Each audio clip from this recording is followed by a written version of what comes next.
So you were part of the, I wanted to get your take on this. Okay. So the U.S. women's soccer team, the Olympics start tomorrow, 13-hour time difference between us and Tokyo, Japan. You were part of the developmental, what do they call it? It's called ODP, the Olympic Developmental Program. Right, For 5 right. years, I played soccer my entire life. So seeing the women's national team kneeling before the game yesterday, and then they ended up losing 3-0 to Sweden. Right. That is their first loss, I think, in 44 games. They haven't lost 3 or more goals, I think, in years. It was a blowout. It was for a soccer. blowout. That's a blowout. I'm know? wondering, the cheap answer, and what I heard yesterday was, well, maybe they should focus on soccer. First of all, did you know any of the people on the team? Were you playing with these? I did not. We played in separate regions. So the Right. region I was in, I did not come in contact with any of those women in particular. I was more in the southern region when I played in the Olympic developmental team. Yeah. But to see that, because I represented obviously Team USA. Yeah. I would be standing for the national anthem. Name on the front matters, not the name on the back. That's right? exactly. We've And- always said that growing Yeah. up playing sports, playing soccer, I've always said it's more important the name on the front. My thought with it too was also, so fine, it's easy to say focus on soccer, you lost 3-0, but also it's like when I hear a story about Colin Kaepernick, the former quarterback, Yeah. who Yes. if he really wanted to play, he could still play. Remember he had that tryout and he went to another location Yep. and didn't try out. I kind of sigh and look at it and I'm like, I'm sorry, it's over. What you're doing is not just, you're an Olympian, okay? Right. You should act like it, I think. Yeah. I wonder, too, I mean, you don't know why exactly they lost, but you wonder if there's some sort of divide, good because point. not unity. It takes a team, Bad right? chemistry. It's teamwork, Yeah. so you have to wonder, too, if there's something going on, in the inside that we don't know about. Well, it's funny that you say that because the picture is from a previous game, but you see a player like Julie Ertz, her husband plays for the Philadelphia Eagles. She's standing. There's a couple players that are standing. So like you said, that's a great point. Sports is all about unity, teamwork, so maybe there is a bit of And a with these divide. activist athletes, they don't care about the athletic part as much. They No. care about the activism more now, I think, as well. All right, let's get to some of the stories that we're following for you this morning. House Minority Leader Kevin McCarthy pulling all Republican picks for the January 6th Select Committee back after House Speaker Nancy Pelosi vetoes the top choices. Plus, Senate Republicans block the move to begin debate on President Biden's $1 trillion infrastructure bill. Pressure mounting on Senate Democrats before another potential vote next week. And coming up right here on Wake Up America, Texas Congresswoman Beth Van Dyne and Georgia Congressman Drew Ferguson will join us. Now, this is to discuss the latest on the Texas Democrats in Washington and the latest move by Speaker Pelosi. I want to welcome in the Powerhouse panel and get some reaction to that Texas situation. It's so funny to me. So at least six, could be more, have tested positive for coronavirus. They interacted with a staffer from Nancy Pelosi's team. They tested positive, and then somebody in the White House, a staffer there, tested positive as well. So they're spreading coronavirus all around as this is day 11 now. They've been in Washington. They're getting a $200+ stipend every day, plus their salary. $200 adds up. You can have a pretty nice dinner. Yeah. That's for meals. I could have a nice dinner with $200 Yeah, every very single much day. so. You don't have to go to Arby's. All right, let's welcome in the rest of the Powerhouse panel this morning. We've got senior contributor for the Federalist, Benjamin Weingarten, with us. By the way, I do like Arby's. They have the meat. Commentary editor at the Washington Times, Kelly Sadler, is here, and CEO of Chickasaw Bank, former Speaker of the Oklahoma House of Representatives and Oklahoma Transportation Commissioner T.W. Shannon, back with us as well this morning. T.W., to you first on this. Something smells a little fishy here to me, and I've been kind of thinking about this the past couple of days because we've been told that they are fully vaccinated. So fine, I get that one, maybe two, and they're the majority asymptomatic because nobody's got a serious case of COVID here. And of course, we have to say we hope they're all healthy and everybody's fine. That is obvious. They're fully vaccinated, but 6 of them tested positive for coronavirus. Doesn't make sense to me. Yeah, again, the Democrats have been pretty consistent about one thing through this coronavirus, and it's that there's a rule for thee and not for me, right? And so we've seen these legislators totally, leaving their post, abandoning their job, and then calling themselves heroes for doing it, but all while, not wearing masks, traveling on a private jet.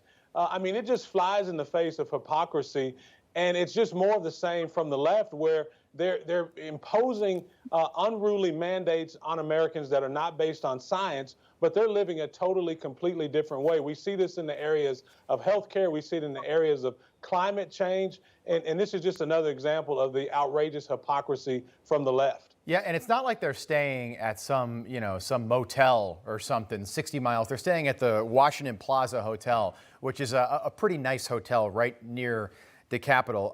Ben, curious what you think about this. It just is very odd to me that the media now doesn't want to acknowledge, and the White House doesn't want to acknowledge, this is, even though we have vaccines, you could classify this as a super spreader event. Before we get reaction, I just want to show you Chris Cuomo.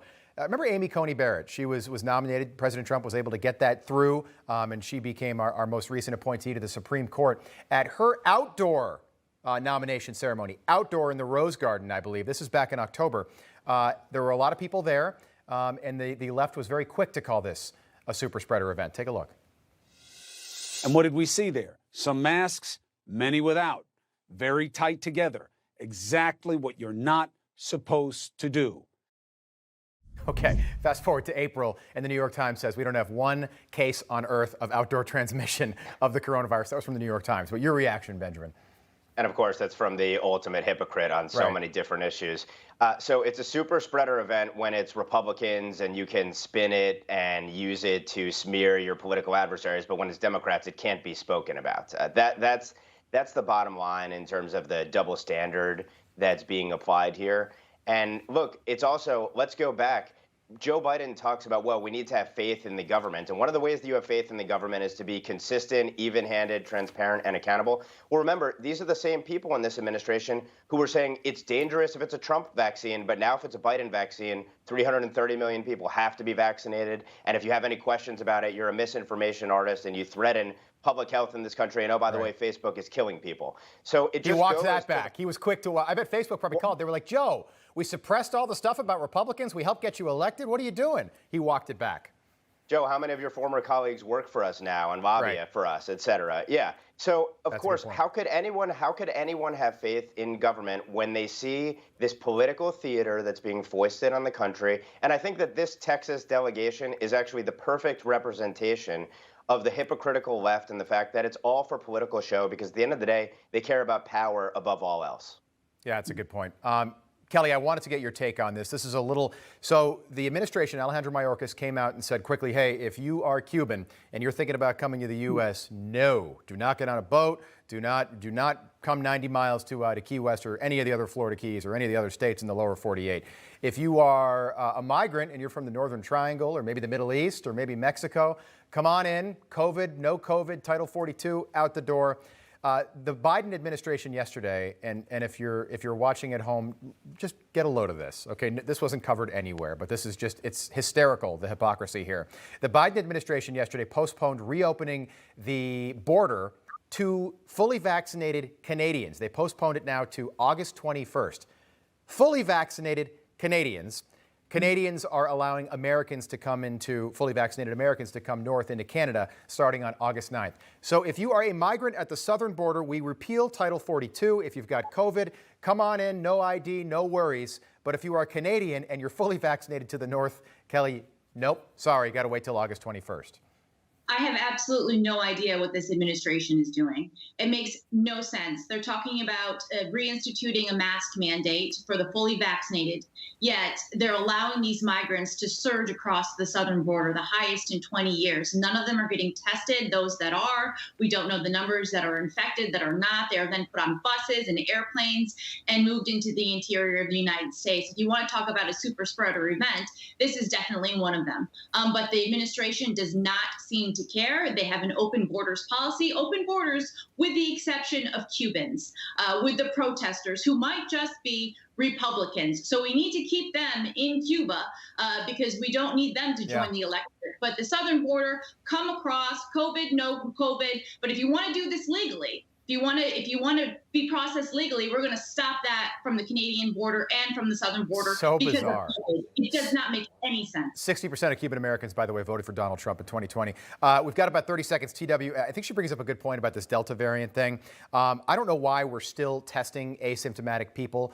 We heard somebody from the administration say, if you play for the New York Yankees this weekend, you're getting tested every day. If you're asymptomatic and you test positive, why are we counting that as a positive test? That should be a sign that the vaccines are working and that we are moving through this terrible coronavirus crisis.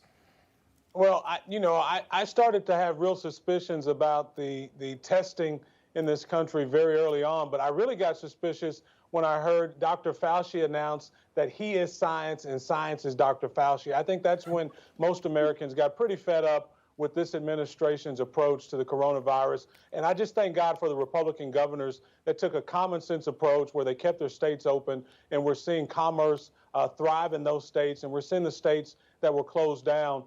Numbers are continuing to surge in those states, and commerce is finally starting to come back, only out of the reluctance of governors seeing what it did to their reelection campaigns in those liberal states. So, yeah, this administration has been all over the place on corona, but that's just symptomatic of where they've been on every other issue. And by the way, Rob, just want you to know, we've got that social media picture posted up, so check it out. We've got a new one for you. I sent you a new one. I texted you a new one during the break. Yeah, get that picture you put of me before. They had taken it when I started at Newsmax. I'd just gotten off a plane, and they were like, hey, this picture's going to be everywhere, worldwide.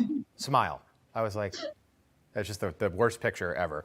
Hi, Emma Reckenberg here. If you like this video, there's a whole lot more to see on Newsmax TV. You can watch for free right here on our YouTube live stream and be the first one here each time our experts break down real news. Just hit that subscribe button, ring the bell icon, and stay with us on America's fastest growing cable news channel, Newsmax TV.